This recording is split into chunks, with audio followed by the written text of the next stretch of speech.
और अब बात यूपी में सियासत की, क्योंकि बीजेपी के खेमे से एक बड़ी खबर आ रही है। लखनऊ में बीजेपी के दर्जन भर ब्राह्मण विधायकों की बैठक हुई है और ये बैठक कुशीनगर से बीजेपी के विधायक पीएन पाठक के लखनऊ वाले आवास पर हुई। वैसे तो इस बैठक को सहभोज बताया जा रहा है। इसमें पूर्वांचल और बुंदेलखंड के विधायक शामिल हुए। विधायकों में शलभमणि त्रिपाठी, मिर्जापुर विधायक रत्नाकर मिश्रा और एमएलसी उमेश द्विवेदी की मौजूदगी रही। ये सभी सीएम योगी के करीबी माने जाते हैं। पिछले सत्र में ठाकुर विधायक भी जुटे थे, जिसे पारिवारिक मिलन का नाम दिया गया था। इस बैठक को उसके ही जवाब के तौर पर देखा जा रहा है। आशीष जुड़ गए हैं तमाम जानकारी के साथ। आशीष, क्या मायने इस बैठक के? इसमें कोई गुण विषय डिस्कस हो रहा था या फिर ऐसे ही भोज के लिए सब एकत्रित हुए थे?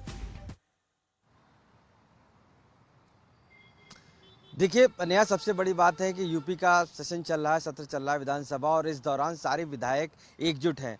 पिछली बार भी इसी तरीके से जब मानसून सत्र चल रहा था तब उस दौरान सारे जो ठाकुर विधायक थे वो एकजुट हुए थे और कुटुंब नाम दिया गया था उसका। और इस बार वही जवाब माना जा रहा है कि ये सहभोज नाम दिया गया था।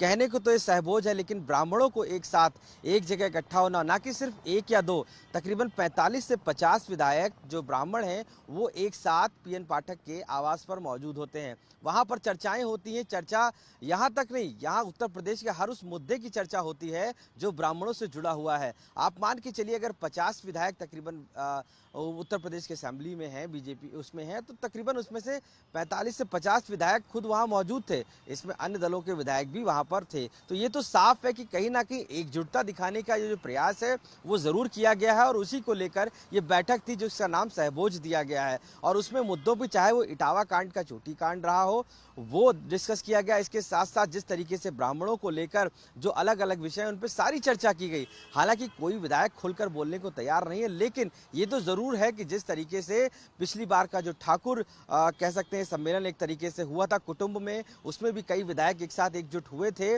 और अब ये ब्राह्मणों का, तो ये ब्राह्मण वर्सेस ठाकुर कह सकते हैं, एक जो पॉलिटिक्स है उत्तर प्रदेश में वो निकलकर जरूर देखने को मिल रही है। और विधानसभा सेशन में ही चूंकि सभी विधायक एकजुट हैं और ऐसे में ये माना जा रहा है कि कहीं ना कहीं 2027 में इलेक्शन है उसमें ये बहुत बड़े अहम रोल निभाने वाले हैं, क्योंकि अब एकजुटता दिखाने का समय है। इस मीटिंग में ये भी चर्चा की गई थी कि आखिर कौन से ऐसे मुद्दे थे जहां पर एक साथ ब्राह्मण नहीं खड़ा हुआ, यानी उन सभी मुद्दों को बहुत बहुत शुक्रिया तमाम जानकारी के लिए आपका।